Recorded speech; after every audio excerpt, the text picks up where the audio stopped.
This panel is now about the journey forward from the Sandy Hook shootings. We began by looking back at the first hours and days.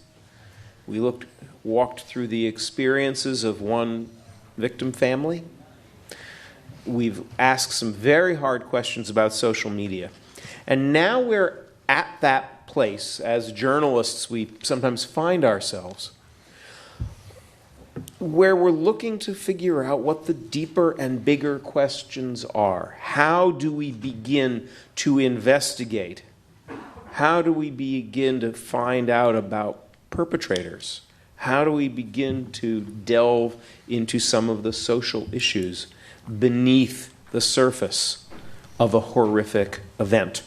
How do you keep the public's interest, and what kinds of innovations in reporting, in in-depth reporting, in investigative reporting, are necessary in order to tell a story with so much darkness and so much horror, and yet which is of such real urgency and importance to the public in Newtown, in Connecticut, and in the world, for that matter.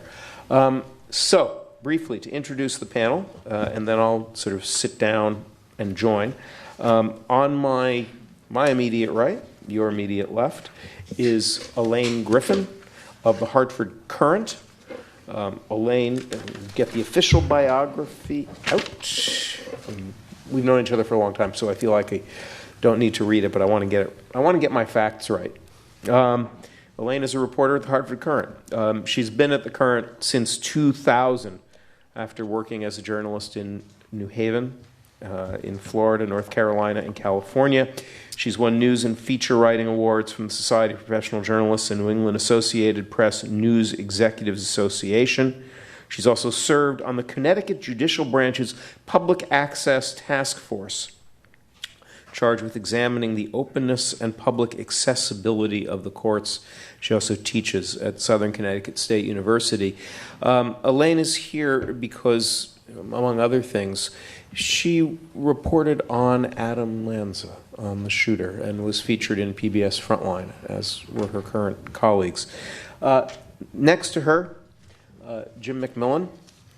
Jim is a longtime photojournalist and Dart Center Ochberg Fellow, participant in a week-long program that the Dart Center runs every year.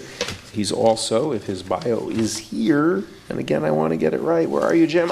There you are. He has a new job title. He's the new assistant director of the Center for Public Interest Journalism at Temple University, where he focuses on new programs and community development. Jim comes from the Lang Center for Civic and Social Responsibility at Swarthmore, where he also taught peace and conflict journalism. Jim MacMillan also is here just because on top of his long and distinguished career as a photojournalist, he now edits something called the Gun Crisis Reporting Project, an independent, solutions-oriented, nonprofit news organization based in Philadelphia. It's a significant innovation in the reporting on gun violence, and that's why he's here today. Next to him is another old friend, Matt Kauffman from the Hartford Courant. Matt has been a reporter at the Courant since 1986 and is currently on the investigative desk. He also specializes in computer-assisted reporting and manages the newsroom's databases and intranet. In 2007, he was the winner of the DART Award for Excellence in Coverage of Trauma, along with his writing partner, Lisa Chetical, and a finalist for the Pulitzer Prize in Investigative Reporting for a series he co-authored on mentally ill troops sent to war. That remarkable series, which you can find on the Dart Center's website, has also received a Polk Award, the Selden Ring Award, the Worth Bingham Prize, and the Haywood Brune Award. And finally, next to him is Dr. Charles Herrick, who is the chairman of the Department of Psychiatry at Western Connecticut Health Network in Danbury. This is the mental health facility closest to Sandy Hook. Dr. Herrick obtained his undergraduate degree in biology from the University of Illinois Champaign-Urbana, his MD from Southern Illinois University, His internship and residency in psychiatry were completed at the New England Medical Center, Tufts University School of Medicine in Boston, and then he completed a fellowship in child and adolescent psychiatry at the University of Southern California, San Francisco Langley Porter Psychiatric Institute. Dr. Herrick's experience has been both broad geographically and clinically, from working as an outpatient psychiatrist at Kaiser in South San Francisco to working as an inpatient and ER psychiatrist at the Jacobi Medical Center in the Bronx. He's been at Danbury Hospital, right next to Newtown, for the last 15 years, and chairman of the department since 2006. When not spending time with his family in Sandy Hook, says his official bio, you can find him with his family in the city swimming in the Hudson River. So, I'm going to move down here for this part of the conversation. And Alaine, I'm going to start with you because this idea of one of the directions that we end up having to go as journalists in the aftermath of an incident like this, of Sandy Hook, or for that matter, Boston, just this week, is the story of the perpetrator. It makes a lot of people uncomfortable. It makes many victims uncomfortable. And it, in a challenging way, pulls the spotlight in some ways away from those who suffered and puts it onto a person who's committed a horrific series of acts. How did you approach that question here, especially because we have a perpetrator who is dead and who can't speak for himself and who can't give us evidence? How do you put together a story of someone who, first of all, is no longer with us, and secondly, who has committed a series of acts that most of us find really challenging to comprehend? Well, I mean, I think some people don't even want to utter his name, so you can imagine getting an assignment in which you have to write about Adam Lanza. So there was no avoiding saying his name for both me and my colleague Josh Kovner at the Courant, and nobody was talking. You can just imagine what it was like to go to Newtown and even mention his name to people. People just didn't really even want to talk about anything to do with him. So here we were faced with some reporting that we had heard. There were some stories that were circulating. We didn't know if they were true or not. So we were also facing, how do you deal with information that might not be true? So it just goes back to the basics. We just started doing what we do every day with stories. We just started making phone calls, reaching out to people, reaching out to family members who were very reluctant to talk. Several family members they were very honest. They were fearful for their own families, fearful for their businesses, and they wanted to cooperate because they did feel that there were some aspects of Nancy Lanza in particular that were not accurate and that needed to come out. So we faced a lot of challenges in terms of trying to actually get accurate information. But as we proceeded with the story, we were able to learn various things about Nancy and Adam that actually debunked some of the reporting that was actually out there. But I will tell you this, some of the previous reporting made it difficult for us to reach out because I called a family member, and this particular family member said to me, "Why should I talk to you when it took the media 3 days to correct that Nancy wasn't a teacher at the school?" So, you're automatically faced with this challenge of having to sort of, you don't really want to defend erroneous reporting, but you're sort of faced with this idea of, they're sort of right. How am I going to convince a family member that our portrayal of things is going to be accurate when so much of what they have seen is not? In addition to the sort of most obvious glaring facts that Nancy was not a teacher at the school, what were some of the other myths that you found yourself encountering? What did people get wrong, do you think?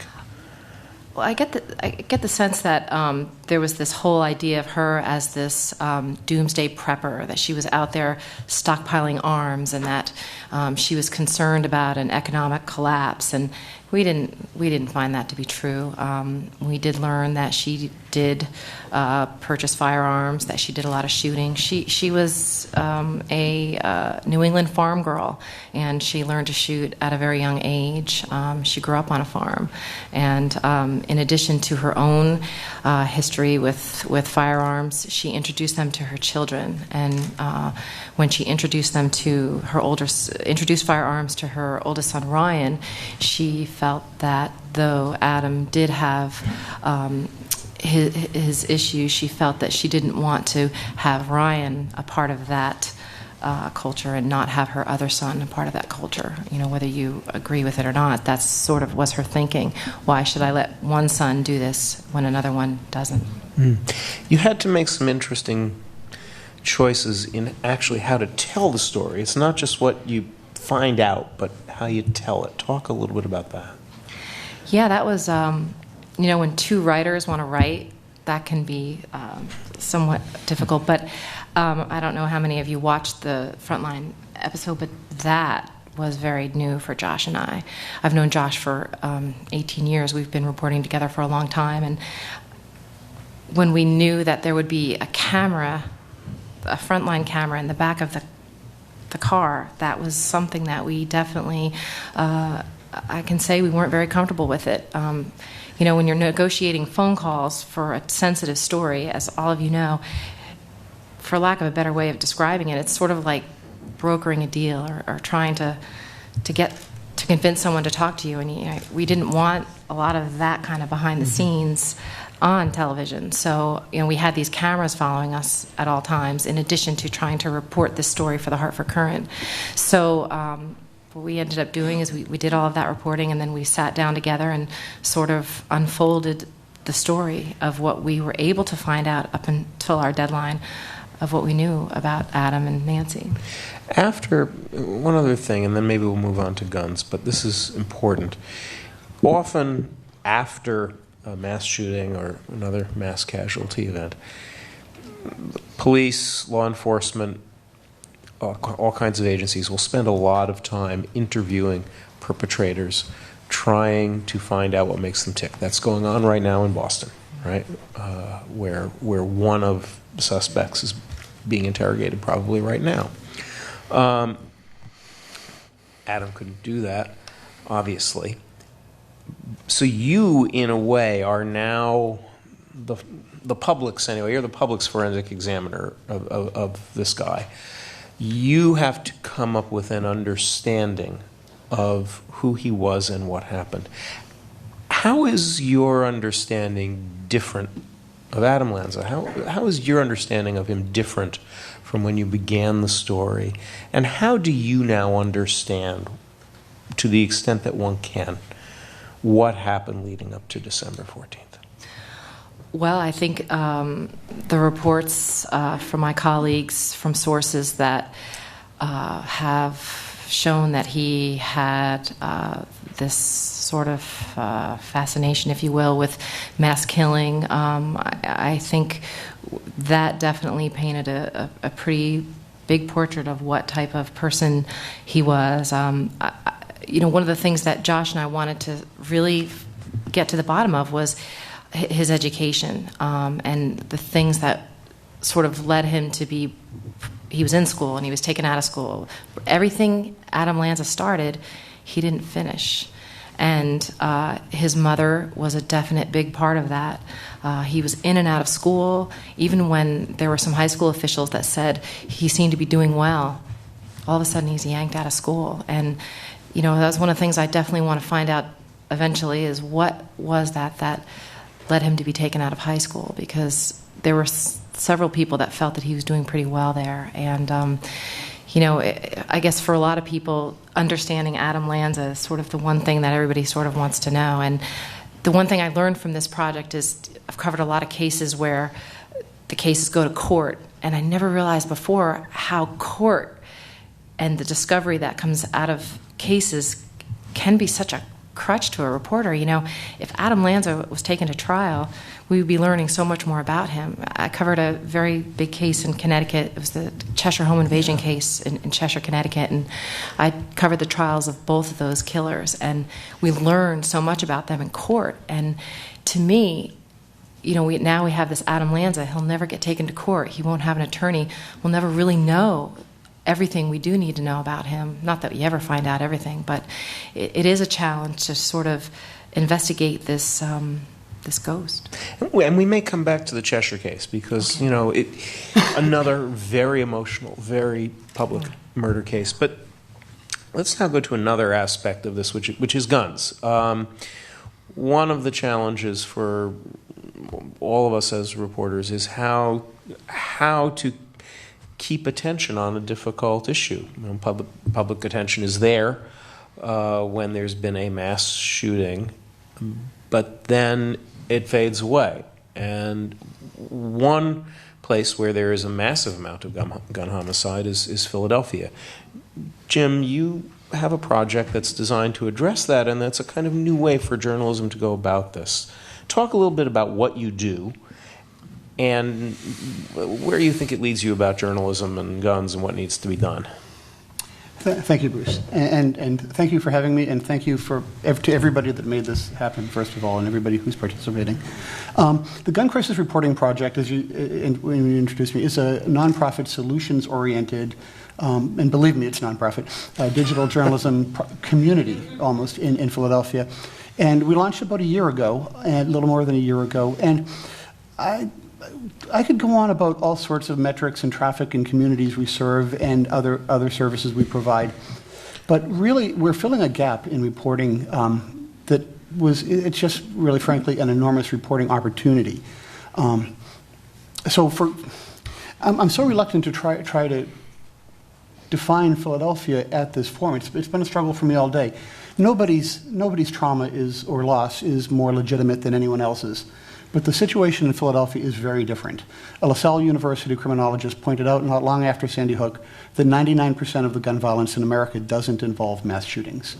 I could rattle off frightening statistics about Philadelphia all day, but we've got the leading rate of homicide per capita in major American cities since 2006. More people have been shot to death, just shot to death, in Philadelphia since September 11th than the total number of victims killed by terrorists on September 11th. There are lots of other perspectives. And yet, and for lots of reasons, due to media contraction and other complications, it's not very well reported at all. So last summer, I took a hard look at the digital versions, the websites of all of the Philadelphia major news organizations compared to our data from the police department, and found that 80% of the incidents were completely uncovered. In the coverage that we found, and I want to be fair to the few that do rich reporting, in the coverage that we found, 97% of the reports never mentioned root causes of violence or gun violence, or solutions. Newspaper reporting is often reduced to stenography of the police reports, and television reporting sometimes amounts to that plus fear-mongering. There's a lot of room for improvement. As I started to say, so we've got lots of metrics for what we've accomplished, but the one we didn't expect, the most amazing one is gratitude from people we meet in the field, from our digital communities, from people who email us and call us, that finally somebody's looking at the problem in context. So that's the problem side of our formula. We try to balance that with an equal solutions reporting. The most encouraging leads I've found so far come from public health and criminology, where innovations are showing double-digit reductions in some of the communities where they've been applied year after year. This makes us wonder why they're not applied more often. There are questions about scalability, replicability, and sustainability, but not so much about efficacy. There are things that work, and we're not doing them. So there's a lot of room for improvement. We're stepping away from some journalism, old traditions about objectivity. Mm-hmm. I'm not so concerned with adhering to old traditions as much as I am to just getting it right. Tell us functionally, in sort of a typical week, what do you do at Gun Crisis that's going to be a little different from what would happen in a traditional newsroom? Mm-hmm. And what do readers and downloaders see, and how do they respond, and how does it work? So there are 4 primary journalists working on it, including myself, Tara Murtha, who's here, a DART fellow this year, who's reporting for the DART Center today, and who's a writer with Philadelphia Weekly, and 2 photojournalists. We all have day jobs. This is entirely a volunteer effort so far, although we've got a bit of an economic strategy moving along at last. But it starts when I wake up in the morning and see what's happened overnight. It starts in my email, and it's a horror show of suffering delivered by the 2 guys who do most of the field work. It's in my email every day. It's in their viewfinder every night, but it's the 365-day reality for a lot of people in Philadelphia for all of their lives. And so I compare that with official sources, with other media reports. So there's a measure of aggregation and attribution and linking and attribution. So we have original reporting, and we compare and contrast and try to fill in the gaps. We don't spin our wheels on stories that everyone else is covering, but we try to go out when there's an opportunity to do something original. I think the most important difference is the way that our journalists collaborate with the community in the field.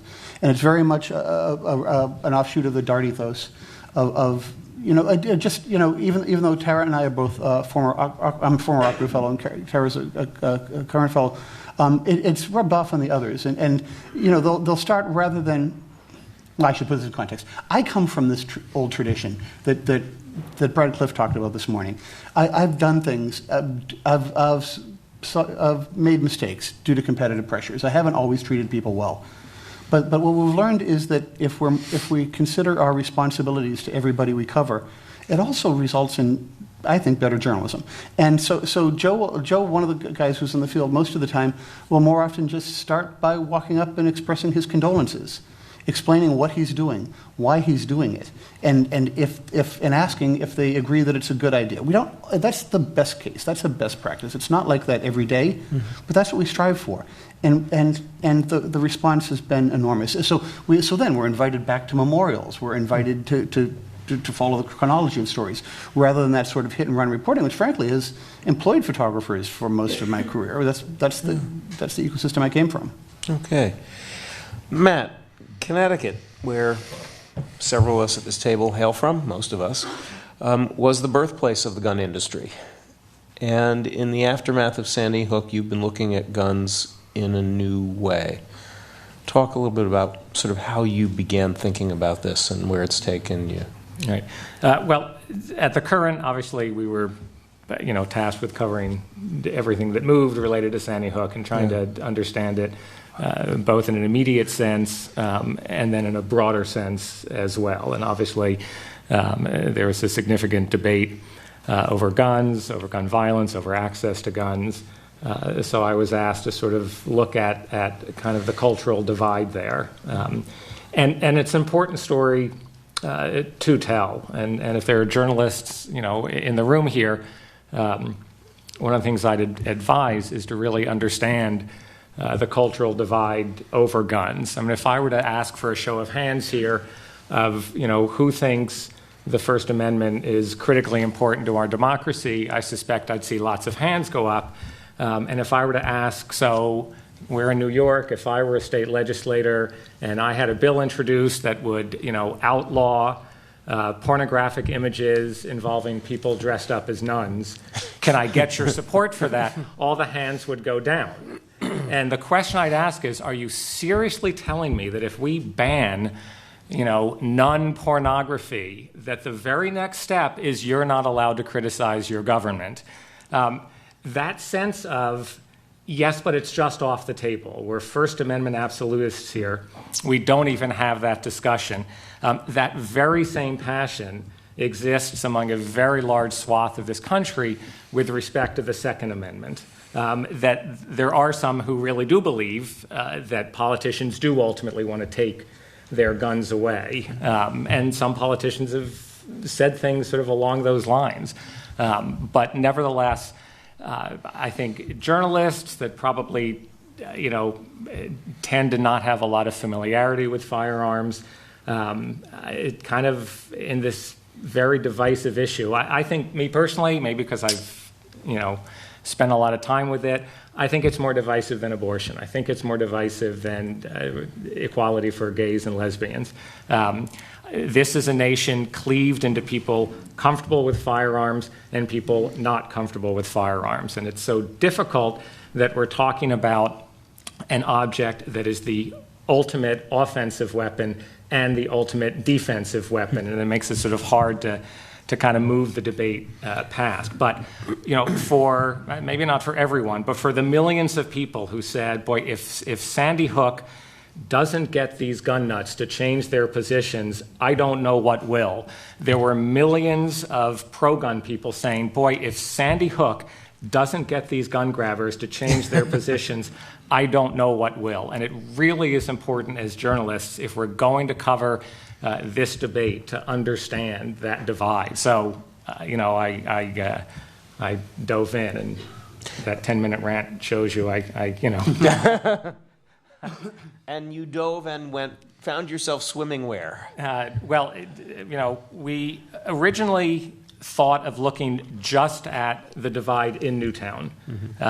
In Connecticut, a wealthy, liberal state with a strong tradition of gun manufacturing, but not, the first state on everyone's lips about, a strong gun culture here.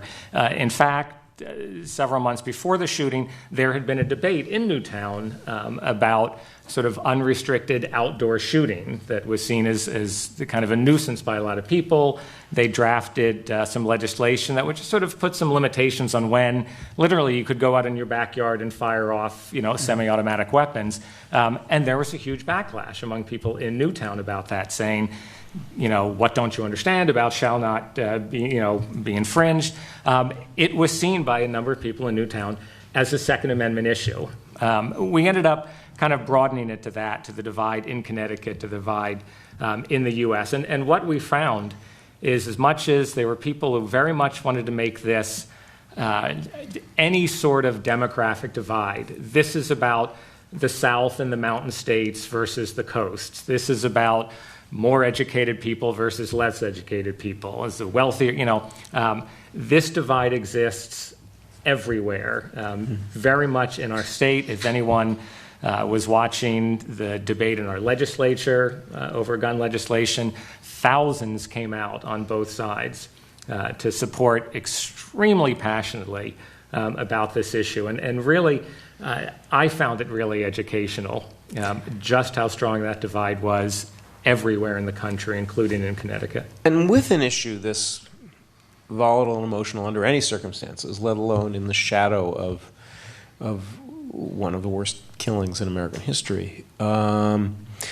what kinds of narrative choices did you make? How do you tell a story? How do you navigate it for your readers? Okay. For me, I had the luck of because, like Alaine, I was doing something with Frontline, so we were working on this an awful long time. And so at the inevitable point, when I have the meeting with my editor where I turn in a story that would take a week and a half to read, and he tells me how long it can be, and then I act like a diva and we fight, that having spent this much time, and we did almost 40 interviews, that first off, I was able to say, you got to give me a ton of space. This is an issue of great national import. People are looking to the Hartford Courant for some leadership on this, and let's do this story right. And so, sort of step one was I had sort of a lot of space to work with, and then from that, I kind of wrote the story that we did in chapters, partly to make it manageable, but to let people kind of have their say. And there were a number of people and groups of people with different perspectives on the issue, and gave them sort of honestly and fairly, without loaded language and sneering kind of asides and the like, just say their piece. And I got decent feedback after it from both sides, and even from some people sort of grudgingly say, well, I guess I can sort of, I don't agree, but you know, I guess it was okay that you didn't make the other side, again, whichever side we're talking about, you know, look really as crazy as I think they are. So I think this was, I mean, I could have added noise to the divisive gun debate and pushed the, you know, envelope nowhere on that. I thought there was just value of listen to really what people had to say. And being with Frontline, when we're not doing 5-minute interviews, we're doing 90-minute interviews. It really helped that. And say, let's just lay out these people's perspective and let people agree or disagree. And where, you know, the Connecticut legislature now has passed, and the governor has signed this fairly broad bill that both introduces a wide range of restrictions on guns and magazines and so on, and it sets up a little bit different mental health infrastructure. Where do you think the gun issue in Connecticut is going to go from here, or are we done with it? Where do you think the story goes? Well, the story goes to the courts.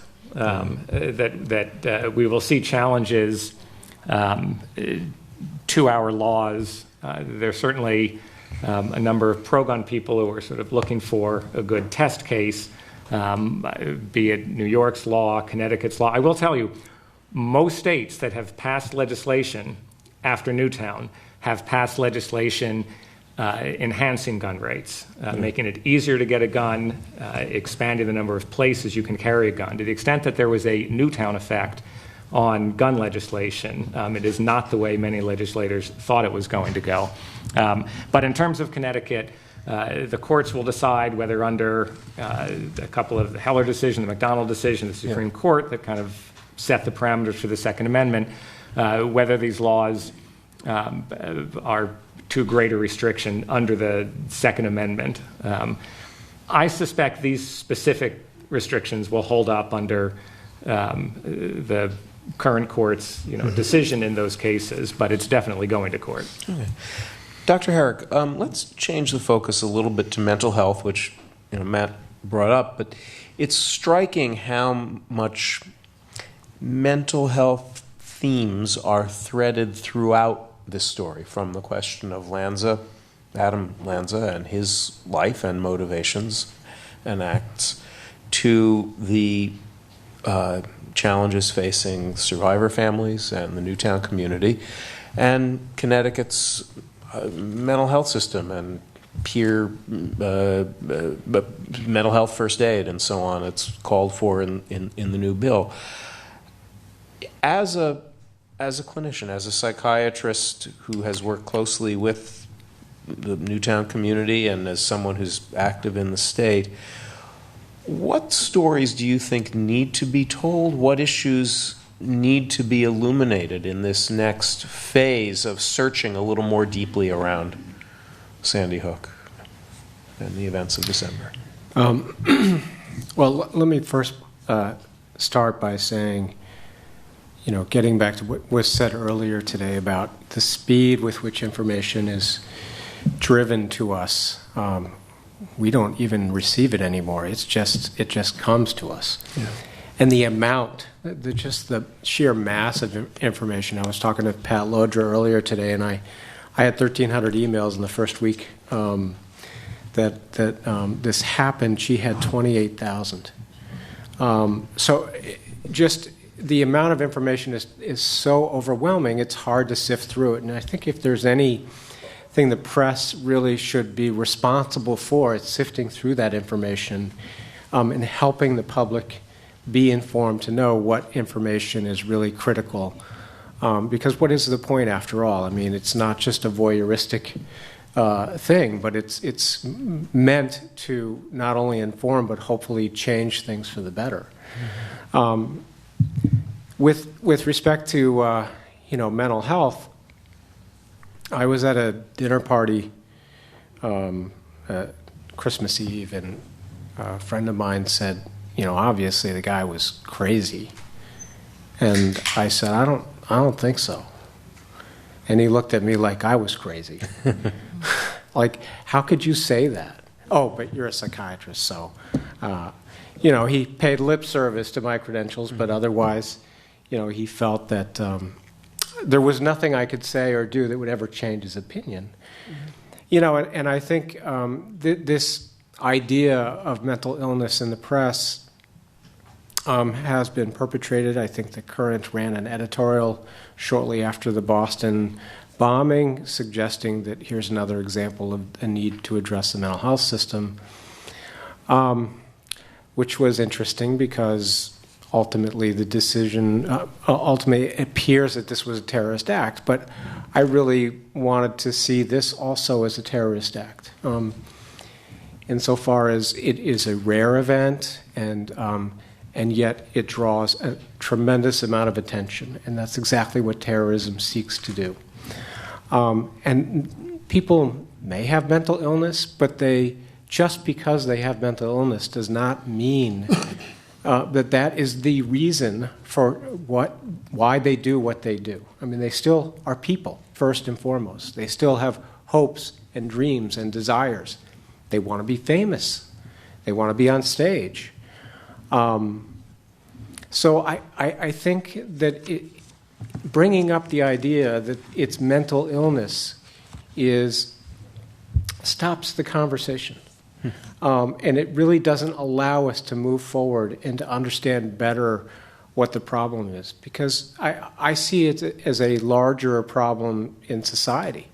And that people have a need in our culture to be on stage.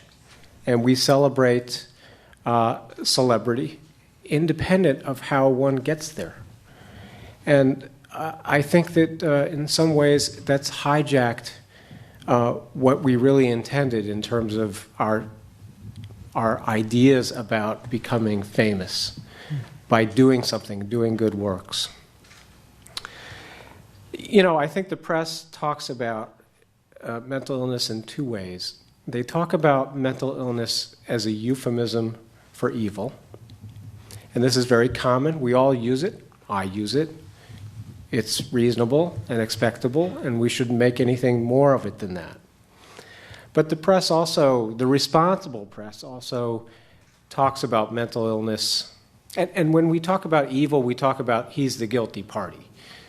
The press also talks about mental illness in a responsible, and I put that in quotes, in a responsible manner, which is that mental illness is this biologically driven underlying disorder that needs treatment, and that somehow the system failed that individual if they go on to commit some heinous crime.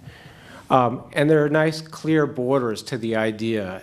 And it's nice and clear because they can watch it on TV and be fascinated and also say, well, that's not me. I don't have that. That'll never happen to me. And you see this on Nova and Frontline and other ideas. I think there was a blog that came out that got a lot of press. I am Adam Lanza's mother. And I think this is an example of that.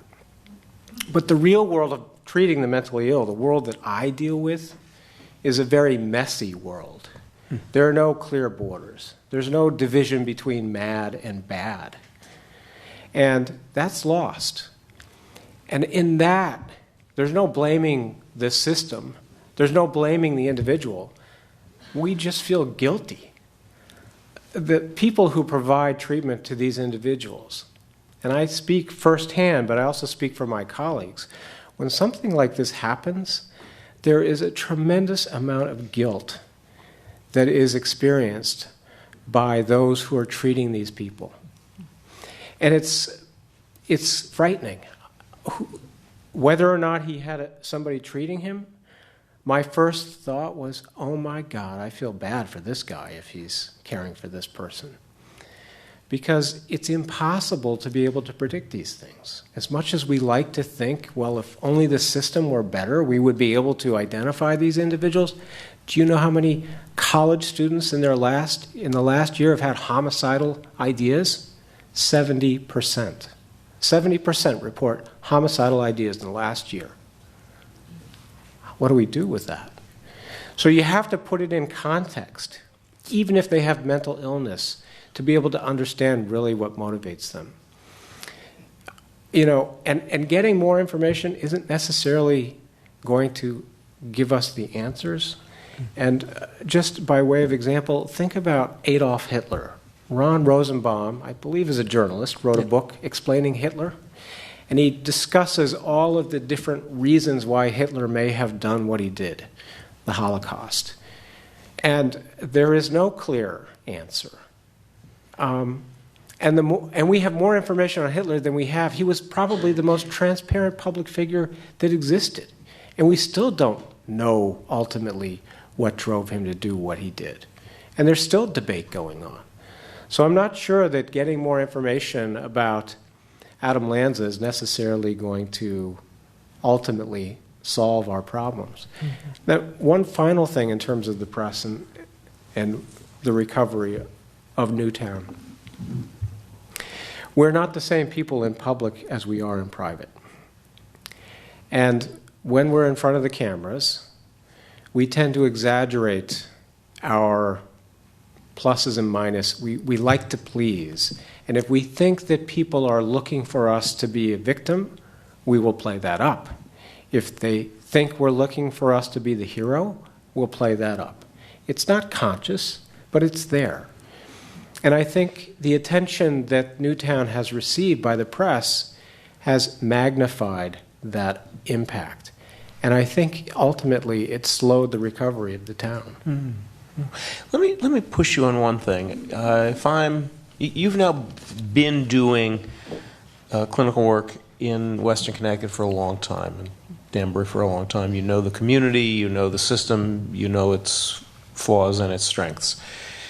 If I'm an investigative reporter and I'm as one corner of this, I'm trying to figure out what parts of the mental health safety net might have, what elements of a mental health safety net might have done a better job of catching someone like Adam Lanza, regardless of this case. Where should we be looking as journalists? Well, if you look at the bills that are going before the state currently, none of them, if they become statutes, have captured or will capture someone like Adam Lanza. There's a lot of focus on committed outpatient treatment, but one needs to have committed some sort of act of violence, like Kendra's Law here in New York. And Adam Lanza was not violent prior to his act. And I'm not clear, at least nobody's reported this in the press, that he ever even expressed a violent thought. And do you know how many kids are preoccupied with violent video games? Or military wars or mass killings? I'm just not clear in my mind that there is an easy solution from a mental health perspective. I think the safest solution, obviously, is to keep guns away from people who are prone towards those types of things. But that gets back to gun legislation. Are there nonetheless some places in the mental health system that reporters should be looking and asking questions about? Well, there are a lot of problems with the mental health system, not just locally, but statewide as well as nationally. It's a very challenging thing because there are limited dollars to go around, and we all know that our healthcare system is broken. So states and the nation have to prioritize where they're going to put their dollars. Mm-hmm. And they have to make very hard choices about whether it's going to be in mental health care or whether it's going to be in trauma care or whether it's going to be in cancer care. And that really requires a national debate. But it's simple economics. Let's do some questions from the room and we'll continue the conversation. Anyone? Genevieve Bellmaker from the Epoch Times. I have a question that's a little bit different than what we've been talking about, but I'm curious about the mental health of reporters who covered these stories, particularly when it's like day after day and it goes on sometimes for months or longer. How you deal with that, how you sort of handle moving through that and still do your job. that's for any of you. Yeah, and I should say this is a huge and very important issue in which there are a lot of resources on the Dart Center's website. It's something we think about a lot. How did your newsroom cope with this at the Courant? You guys were immersed not just in your own work, but the whole newsroom really, and because of Bill, even more intimately than usual. Right. Well, I mean, Alaine, you've done more of this and had to deal with more of it. I think, I mean, there was, a fair amount of open crying in the newsroom, which, you don't often see or think about and associated with a newsroom. But there was a lot of it. But, I think we all also understood we really had a job to do and kind of focused on that. And I will tell you, it sort of hadn't especially occurred to me, sort of the emotional trauma, and again, not to put this anywhere on the plane that the folks in Newtown were dealing with, but nevertheless, we were immersed in it more than average people away from it, and certainly when we learned about Bill's stepdaughter, that made it quite difficult. But it was an email from you, Bruce, saying, I just want, can you spread the word that there are resources available for reporters struggling with this, that it sort of struck me just sort of how difficult this was. But Alaine would be better for this because you've had to deal with so many more difficult stories than I have. Yeah, I mean, I think our editor had sent out an email to the staff saying if anybody needs to talk to somebody, it's available there. And when I saw that email, to be quite honest with you, I had wished that I had received that email previous when I had covered long, drawn-out, horrific cases in court. Because when you're sitting in court, you're seeing this evidence day in and day out, and you sort of don't really think it's affecting you, but it does start to affect you. I mean, there are some photographs from cases I've covered that will stay with me forever. And to be honest with you, when I saw that email, I actually responded to the entire staff and said, I don't know if you remember, I said, please, if anybody feels that they need to get some help or talk to someone, do it. Because I do know that the case that I had covered in Connecticut, a number of reporters had sought some counseling after that. And if you don't have strong support at home, I do. I have my husband and I have a 10-year-old daughter who can bring levity to any situation. So I think when I saw that email, I was really heartened. So I guess what I'd say in answer to your question is you need to make sure you sort of take charge of your own emotions so that you can be sort of the better reporter. And to editors out there, reach out to your reporters and make it clear to them that help is there. I have really great editors at the Courant, and they do that. But it was great to see, a company-wide email go out saying, look, if you need to talk. So just sort of be a champion for your reporters when you don't think maybe they can do it for themselves. Okay. Yeah. Stephen Marins, thank you very much for the panel. I have no questions about the volume of coverage that this terrible tragedy in Newtown received, nationally and internationally. But Jim, you raised two questions that I actually, from a journalistic point of view, would really appreciate hearing from the panelists respond. You pointed out that statistically, that the volume of people killed by firearms are far outweigh the numbers that are affected by mass murders. Dr. Herrick is pointing out again how unusual, extremely unusual mass murders are, as horrible as they are. But you also said something else, which is there's often a failure to report on what we know about both the causes and the solutions to the more common deaths and injuries associated with crime and firearm violence. Having just finished serving as a member of the Attorney General's Task Force on Children Exposed to Violence, and as a regular reader and consumer of media, I'm curious as to what your take is on why how are those decisions made, and why do we see such a lopsided or disproportionate lack of coverage about both the numbers and the issue of solutions that you mentioned? Thanks. It's a terrific question. I worry a lot less about how we got here and think more about how we can move along and produce better journalism. I started when I went to Swarthmore. I went to Swarthmore a few years ago and discovered for myself the discipline of peace and conflict journalism, and studied for a year before teaching a course on the topic. And I want to mention that because when I looked into that, the complaint about, and I'll get back to your question because it's a long way around, but it's worth it. The quarrel with war reporting is not only that there's a bias toward violence, but that it often just regurgitates the voices of the elites. It doesn't represent all of the stakeholders. It doesn't look at the conflict's chronology, what peace before the conflict, peace after, peace within the conflict. And when I started thinking about all of the requirements of good peace and conflict journalism, it reminded me of when I taught basic reporting at Missouri a few years ago and said, you know what, this is just good reporting.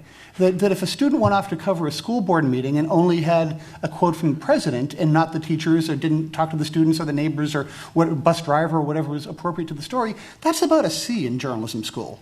So why we accept this? And so what was interesting is when I went to present to the faculty at Swarthmore on teaching peace and conflict journalism, a guy who lives in Philadelphia came up and said, couldn't you say all of that about gun violence or about violent crime in Philadelphia? And I said, yeah, absolutely. You're kind of bringing me back to the kind of reporting that I used to do, and that's one of the critical legs of the stool in this project. So if we don't accept it from undergraduate journalism students, I don't know why we accept it from. Frankly, we see it more often in the traditional media. But the next problem is it's not being done at all because of contraction in the media, and also in new media, it's difficult to monetize bad news. So how are we going to get a way out of this? And it'll probably be some evolution of social media journalism. I mean, the labels don't really work, but collaboration across the communities that we used to think of as journalism and audiences to tell the whole story and to reorganize the information. The information's out there, as we heard today. So why, we have to look at why it isn't getting to the audience and what we can do to improve it. So in our little microcosm of Philadelphia, we've got a little project that's working. But sustainability is going to be a problem. The reporting paradigms, it's not difficult to do. It's just easier to be lazy.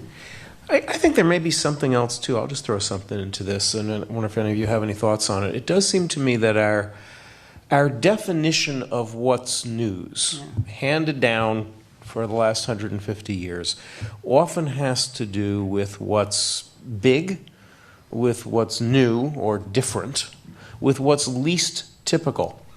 And whether it's here in New York or in Philadelphia or in Newtown or in New Haven, where I live, what is the violence that is most typical is the kind that's least likely to generate headlines. We're giving the public a kind of inverted pyramid of coverage, inverted pyramid of threat analysis based on what's most ordinary. The big threat may be from what's most ordinary, and yet it's easier for us to define as news someone going into an elementary school and shooting a couple of dozen children than it is to look at the number of gun homicides and their causes in Hartford and New Haven and Bridgeport, as Governor Malloy has pointed out, or in Philadelphia or anywhere else. So I think that's part of it too. There is, and one of the reasons that Jim's project is so interesting is that it does challenge the notion of what's front page. You say, if it's gun homicide, let's look at it. You're off to a good start, and I've been working on this as well. We're working on a tool to analyze news coverage in Philadelphia at Temple University now. But I've got some rough numbers just from looking at news feeds in Philadelphia, and I see that most of the coverage, about 90% of the coverage, goes to stories with easy labels: stray bullets, innocent bystander, caught in the crossfire, multiple victims, a child, a police officer, and a few other things I'm probably forgetting. At first glance, about 90% of the gun violence in Philadelphia doesn't fit under any of those banners. If news value calls for a deviation from the norm, novelty, and if we can see that roughly one person has been killed every day over the last 25 years in Philadelphia, well, then the one person killed today isn't in itself a deviation. Yeah. And by old metrics, it's not news. Yeah. Over here. How you doing? Hello? was it here? I'm sorry about that. Craig Ruddle. I'm a photojournalist, and I did spend roughly 10 days in Newtown covering. And I want to make a comment first, and it's just a bit of irony in regards to the reporting, but probably on the anniversary of the date, the Friday after the 14th, there was a vigil, and it happened to be if there's anybody here from that area, I believe it's a park. It's part of the town where they have government offices. And it's like, I believe it's a former mental hospital. Fairfield Hills. Yeah, and it's a former mental hospital. So here is this mass vigil with thousands, maybe a couple thousand people, and in the background this old building that at one time was this mental facility, part of the state's operation, which is now shuttered. I found some irony in that, considering what had been reported. But the question I have is to Dr. Herrick is, at the very beginning of your comments, you had said that, and I'm loosely going by what you said, but you said that being famous is very important to people, and perhaps are you suggesting that people will put their humanity aside just to be famous? Is that really, are you suggesting perhaps that, at least in part, that was an intent of Adam Laza because he needed to be famous versus it was so important that humanity became secondary? Well, I really can't speak for the shooter's motives, but I do believe that our culture often places celebrity above everything else. And how one gets there becomes really secondary than getting there. And I think not our social media, but our television, reality TV, and things of this nature, I think show that. So not to be critical, but to be critical, I think that does exist in our culture, and I think it's a problem. Okay. Hi, Dave Cullen. I wrote a book on Columbine. Charles, I wanted a couple questions. I wanted you to clarify the 70% figure, because I thought that was fascinating. Was it, and I want to get my tweet right, was it 70% of college students thought about homicide or fantasized? Had a homicidal thought in their last year. And how do we know that? Well, I know it from Steven Pinker's book, The Better Angels of Our Nature, which is on the fall of violence historically over the years. So he quoted it. So I'm quoting Pinker's quote of him. Well, I'm just curious. Do they do surveys or something of students? I'm not sure how the study was designed. Okay. But in the book, he does say that one of his students yelled out, "The other 30% are lying." These were male students, by the way. Oh, that probably does make a big difference. What I was wondering if anybody else on the panel wanted to comment on the whole idea of red flags and how easy they are to sort of see in retrospect, and if you think we overplay this idea that it was obvious. I was fascinated by the fact that the FBI interviewed one of the bombers a year ago and cleared him. So if the FBI can miss reading a bomber, what can that show us in the mental health field? I mean, being able to predict future violence is just an impossible task, and there's just no way around it. Alaine, did you have any thoughts on that? You having looked at this shooter so closely, and even some of I'm thinking of the Pettit case and others. Well, I guess in the Cheshire home invasion case, the red flags were there. Joshua Komzarzeski, he had this long history of breaking into people's homes, burglarizing them with night vision goggles. The red flags were there on that one. Stephen Hayes, he was the other defendant in this case. Both, incidentally, are on death row in Connecticut. They're part of the group that still faces the death penalty, although there's going to be argument tomorrow at the Supreme Court on that whole issue of whether or not it's retroactive. So the red flags were there, criminal history, whatnot. I think in Adam Lanza's case, like I was saying before, had he stayed in school, in the system, maybe those flags would have been there for someone else to see. He killed his mom. And his mom clearly was the one person who probably knew the most about him. What was interesting to me, and I've tried to see if the father would speak with me. I've tried on numerous occasions to get him to talk to me. There was something in 2010 that just made him cut his father off, if indeed what his father is telling me is true, or what I've been told from people that know him. There was something in 2010 that really just set Adam off, that made him cut off both his father and his brother. And there were the divorce was going on. He was getting remarried. We don't know if those were the key. But the one thing that I've always thought about with Adam, you were talking about the need to be famous and all of that. I don't know. I haven't seen anything with that. But the little girl that said he looked very angry. I think the whole anger issue, and I don't know. This is just a guess on my part, but perhaps when the report comes out and police release all of that, his anger issues will really tell us perhaps what drove him to do what he did. Okay. Any live stream questions come in? Yeah, we have a couple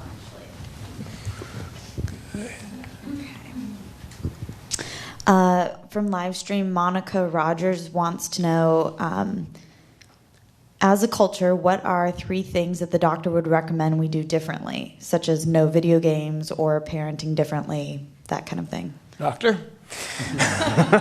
God. Look, I mean, to me, it's about community. It's about a network. And clearly studies demonstrate over and over again, the stronger there is a network and there's a community. I think the principal said it earlier today about communication, open and available communication is critical. Obviously, there are red flags with respect to Adam Lanza. He was uneducated. He was isolated. He was going nowhere with his life. But that's true with, 95% of the kids that are referred to me. So I just, find it very difficult to prescribe some sort of recommended treatment. But ultimately, you look at rates of mental illness. Our rates of mental illness are no different, serious mental illness are no different in our society than in Western Europe. Our rates of personality disorders are no different. So what distinguishes us from Western Europe? Why are we violent and Western Europe is not? Let me push you slightly. You said, okay, it's all about community, and that's good. If you're in a room full of journalists, among others, who are trying to figure out how to tell that story, what the indicators are, what the measures are, not to explain the Newtown shooter, but to try to be good watchdogs of our social safety net, whether it's in Connecticut or anywhere else. From your point of view, from your experience as a clinician, where should the journalists in this room or on the live stream be looking in order to begin to investigate whether in mental health and other key social safety related areas we're really doing as good a job on community as we can? Where should we be looking? Well, I think one of the things that the principal of Newtown High School mentioned was a psychiatrist that is working there, John Woodall, who's working on building resiliency among kids. And I think that's an interesting and compelling story. He's been in Uganda and helped with victims suffering traumatic experiences there. And I think focusing on community connections and community resilience are going to be an interesting part, and it's those people who fall through the safety nets, so to speak, if you consider that a safety net, that are perhaps the red flags that earlier we were asked to call upon. And so it's, the challenge, though, in journalism, I agree, it's not sexy, so who's going to read it? Well, but that's the pros here. They're the ones who get people to read it. Next question in the room. Yeah. Hi, Janice Astor, WIA. Quick question. You mentioned, Dr. Herrick, terrorism before, and I wondered if the panel could share their thoughts about why some events are characterized as terrorist attacks, why some perpetrators are characterized as terrorists, like in the Boston bombing, for example, whereas in mass shootings, they're not classified or defined as terrorists or terrorist attacks. Who makes that decision, and how does it affect coverage? Anyone? I think from my perspective, it's ideology. And I think if there's a ideology that's political or religious in nature, then they're defined as a terrorist. But if it's personal, then it's a mass shooting. So I see that, but that's not a scientific decision. That's a cultural, that's a societal decision. They may have the same brains, but different motives for different reasons. So I feel strongly about characterizing this incident as a form of domestic terrorism. I personally see it that way. We would not be sitting here today talking about this if it were one child or one teacher. The fact that it has created such a huge amount of attention and press, to me, from my perspective, is what defines terrorism, the attention that it draws. And I believe that, and I again, it's speculation, I believe that that was intentional. One doesn't choose to do that without understanding what will happen as a consequence. Matt and Alaine, I'm curious, was there any internal debate at the Courant about whether to apply terrorism as an adjective to this, as a word to this, a noun rather? None that I was aware of. No, but I think the thing we need to remember is, isn't it interesting that there's all this writing that we've been told about that Adam Lanza had left behind? It's going to be very interesting to see what he said in those journals, and perhaps it's a good question you asked. Perhaps maybe we're going to learn more about him in terms of the word, terrorism, and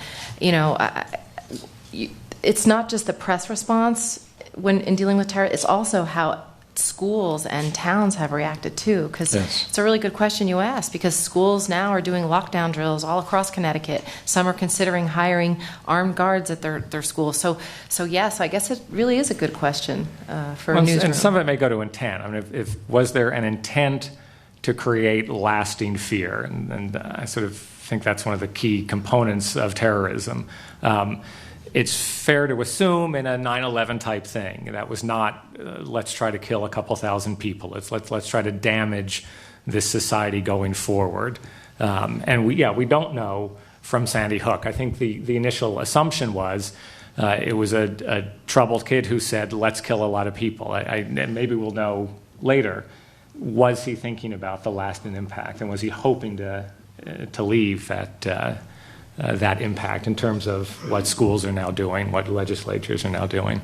Okay. Hi, Mike Patrick from the Republican American newspaper in Waterbury, Connecticut.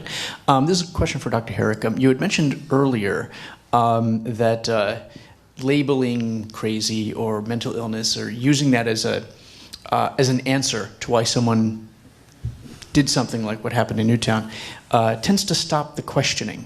People say, okay, well, of course, he was crazy. There's his picture, crazy picture, and then, we have our solution. Journalists, I think, kind of, because we're human, we look for that answer too, and we also tend to, perhaps, people turn to us for for answers, and we provide it for them. Okay, there he was. He had mental illness. How do we approach, as journalists, folks like yourself, in a way that would keep the line of questioning open? How do we refrain from using that immediate, or looking for that immediate answer? And is there a way that we as journalists can approach folks like yourself to keep that line of questioning open and to keep the dialogue more positive? Does that make sense? Yeah, I mean, when you start asking psychiatrists questions, the presumption is always the perpetrator must have been mentally ill. That's why I'm interviewing a psychiatrist as opposed to an FBI agent or somebody else. So, again, as I said earlier, people with mental illness commit crimes all the time for the same motives that we see other people commit crimes. I mean, just because one has a mental illness does not explain the motives behind their act. So to open the conversation further, you need to explore further. So, one of the things that came out in the news with regard to Adam Lanza was Asperger's.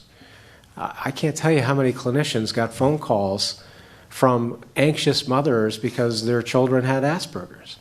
And that's kind of what I'm talking about in terms of trying to keep the conversation open, because Asperger's is not a red flag. And so why it would be used in the press as an explanation, I think, did not follow the DART Center's tip sheets on, using the press in a responsible manner. Well, I think that was one of the things that some journalists did want to try to clarify is, see, remember, his medical reports have not been released. That's one of the issues with public access right now is, and I've talked to some prosecutors who have quietly said, let's just release the report so we could see if there was something that Adam Lanza was dealing with, what it is, and see if it had any type of effect on what happened. And those records still have not been released. So I think to some degree, when something like this happens, there is this push for public access because we want to see if there is a record that maybe reflects. Maybe it won't ever tell the story, and maybe it won't ever give us the explanation, but isn't it better to be armed with the most information so that perhaps there is an avenue that we can explore that might have maybe answered a few more questions? So I was wondering, Doctor, how do you feel about when those reports come out? You think it is important for the public to see Adam Lanza's health reports, his medical reports? I'm not sure that it will answer the questions that we're looking for. As I said, I mean, suppose he was seen and he was found to be depressed. Would that explain why he did what he did? Young men who are depressed are often angry, and they express their depression in that type of situation. I think that that's a facile answer, and I think that it will, to my mind, do more damage to those who actually struggle with depression, and it will not explain exactly what motivated him to do what he did. So, I think the reason why the records have not been released has to do with HIPAA. So I'm not sure, given the fact that he's deceased, that those records will ever be released. I don't know that for a fact. Probably it will get sorted out in the courts, but I'm not sure it'll answer the questions. We should say that on the next panel we'll have Dave Cullen, who spent a decade looking at Columbine, including the mental health histories of the perpetrators, and we'll see where that conversation leads. One more question. Brad Clift, photojournalist, freelance in Connecticut. First of all, I wanted to say to Alaine and to Matt that actually it's really commendable that you guys did the Frontline story. The reason for that is that journalism suffers from a thing that most American companies don't suffer from, and that's tireless self-promotion. One of the problems with journalism from an observer's point of view for the 7 years I didn't do it was that you don't explain enough what you're doing and how you do it, but more importantly, why you do it. And it has a huge function not only in democracy, but in trying to get people to understand. Having said that, I have a son who has Asperger's, so I panicked as everybody else did. But then I know my son really well. But it also speaks to something you brought up, and you brought up too, Doctor, and that is that if the FBI couldn't catch the guys in Boston, the thing that I was wondering is how could you even have your son, if you thought he was violent, hand him a gun? She never thought that it was even possible for him to be violent. Otherwise, why would she go target practicing with him? But that also speaks to something we need to do a little bit more of, which is self-criticism as a way to make ourselves better, improve the profession. And one of those things is the problem with some of the journalism as well as psychiatry is that we tend to look at these things as being the solutions when in fact there are limitations to both psychiatry and journalism. We can't always be thorough. You can't always know things, and we're trying to advance both of those things at a time when we look to doctors as being gods and journalism is always finding out everything.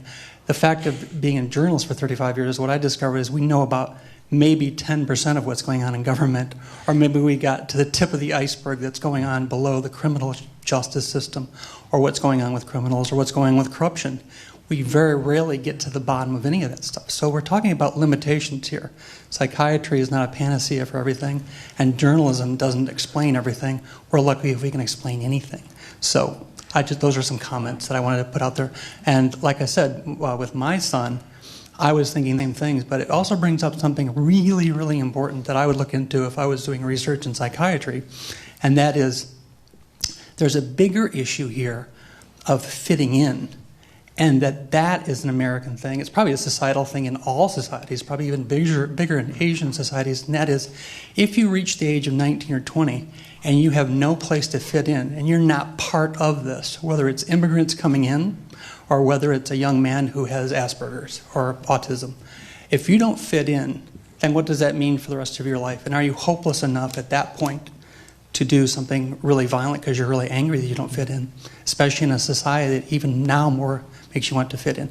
These are just observations, but as a journalist and as a father, something that I've done here as our president of Connecticut. And the broad philosophical is probably a good kind of bookend for a conversation about going deeper. Any kind of closing thoughts, either in response to Brad or things we should say?